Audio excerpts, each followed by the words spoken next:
là, je suis au cœur de la Courneuve, au 4000. Dehors, c'est là où nos bureaux sont installés. Donc, il s'agissait de parler mobilité parce que la mobilité, c'est la vie. Qu'est-ce que j'entends par là? Concrètement, on voit bien que la liaison entre la capacité à bouger, à se déplacer, ça change beaucoup de choses. Et la mobilité, c'est deux choses. C'est cette capacité, je vais dire physique, mais c'est aussi la mobilité dans la tête. Et quand on parle d'entrepreneuriat, il faut pouvoir répondre à ces deux enjeux, à savoir l'enjeu physique, clairement avoir les moyens pour se déplacer et justement aller là où il y a l'information, aller là où il y a les ressources. C'est vraiment une possibilité de connecter tout ça. Et mobilité dans la tête. Pour se déplacer, clairement, il faut avoir confiance en soi. Il faut avoir la maîtrise des codes. Si on ne connaît pas, finalement, on n'a pas une logique de finalement la manière dont les choses s'organisent, qui fait quoi, comment on peut solliciter qui aussi, c'est la manière dont on sollicite.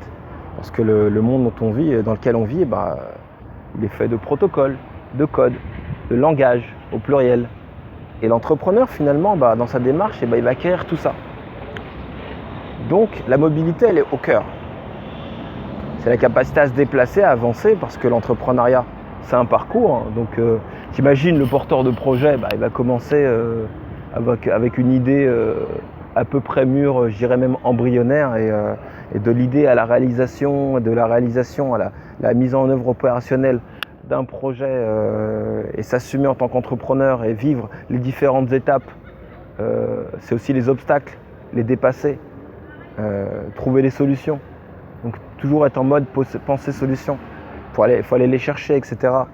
Et jusqu'à ce qu'ils deviennent, je dirais, chef d'entreprise, c'est-à-dire vraiment à la tête d'une organisation structurée, avec des process, avec des effectifs.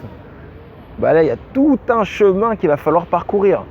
Et ce chemin, il est semé d'embûches. Ce chemin, finalement, peut-être qu'il aura l'occasion de trouver des raccourcis. Parfois, il y a des raccourcis qui n'en sont pas. Quand il tombe, l'enjeu, c'est pas tant de tomber, parce que finalement, c'est un parcours d'apprentissage. Et finalement, l'important, c'est moins de tomber que de se relever. Donc c'est ça, c'est cette route qui est faite d'accidents, qui est faite de réussite, c'est une aventure collective. Souvent, on s'en oublie de le rappeler, parce que c'est pas une route qu'on fait tout seul. Seul, finalement, c'est le meilleur moyen de se perdre.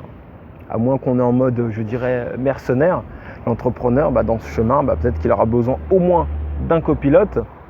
Et c'est aussi le rôle que joueront les experts qui vont l'accompagner dans son parcours, tout au long de son parcours, parce que ces copilotes, ils vont intervenir sur des volets RH, sur des volets financiers, sur des volets qui ont trait à l'organisation et sa performance. Je parlerai de process, de démarche qualité, sur des volets qui ont lié aux enjeux financiers.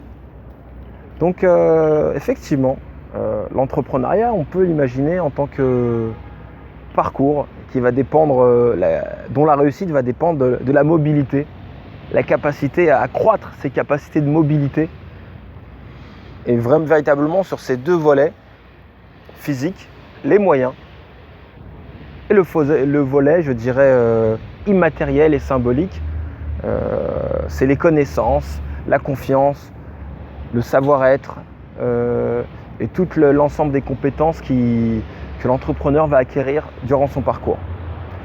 Si je vous dis tout ça, c'est que c'est un petit peu tout ça qu'on va aborder durant le forum entrepreneurial en action. On va voir comment l'empowerment est un levier puissant pour accroître la mobilité de l'entrepreneur.